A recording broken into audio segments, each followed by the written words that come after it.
Hello guys, അപ്പം ഇന്ന് എങ്ങോട്ടാണ് പോകുന്നതെന്ന് വെച്ചാൽ എനിക്കും അറിയില്ല.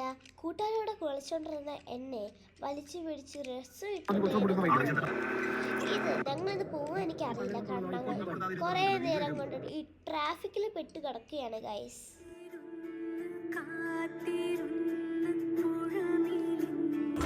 അപ്പോൾ ബാക്കി പാട്ട് നമുക്ക് പിന്നെ കേൾക്കാം. ഇന്ന് ഞങ്ങൾ വന്നിരിക്കുന്നത് സുഹേദി പാർക്കിലോട്ടാണ്.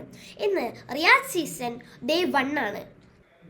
ഇന്ന് ഇന്ത്യൻ കൾച്ചറിൻ്റെ പ്രോഗ്രാം എന്ന് ഇവിടെ നടക്കുന്നത് ഗൈസ്. നിങ്ങൾ കാണുന്നതാണ് ഞങ്ങൾ പോകുന്നത്. ഞാൻ, എൻ്റെ അച്ഛൻ, എൻ്റെ അമ്മ, പിന്നെ എൻ്റെ ചേട്ടനുണ്ട്. ഞങ്ങൾ പ്രതീക്ഷിച്ചില്ല ഇത്രയും തിരക്ക് കാണുമെന്ന് കേട്ടോ. പക്ഷെ നല്ല തിരക്കുണ്ടായിരുന്നു, നല്ല ഭംഗിയുണ്ട് അതെല്ലാം കാണാൻ.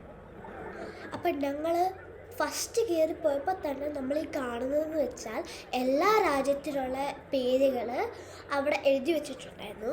പിന്നീട് ആ സ്ഥലത്തുള്ളവർ അവിടെ അതിൻ്റെ മുമ്പിൽ വന്ന് പിക്ചറൊക്കെ എടുക്കുന്നുണ്ടായിരുന്നു. നമ്മളുടെ ഇന്ത്യ ഉണ്ടായിരുന്നു, പക്ഷെ ഞങ്ങൾ പോയില്ല. കാരണം അടുക്കാൻ പോലും പറ്റാത്ത തിരക്കായിരുന്നു ഗൈസ് അവിടെ. ഞങ്ങളിങ്ങനെ നടന്ന് കുറേ എല്ലാം കണ്ട് ഞങ്ങൾ പോയപ്പോൾ കുറേ ആൾക്കൂട്ടങ്ങൾ ഞങ്ങൾ അവിടെ കണ്ടിട്ടോ.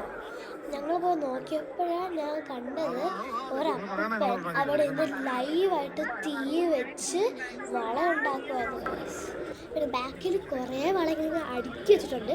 തൊട്ട് സൈഡിൽ അങ്കിള് വള വിൽക്കുന്നുണ്ട് കേട്ടോ. നല്ല ഭംഗിയുണ്ടാ കാണാൻ. അപ്പോൾ ബാക്കി കാഴ്ചകൾ നമുക്ക് പാർട്ട് 2 കാണാം. ബൈ.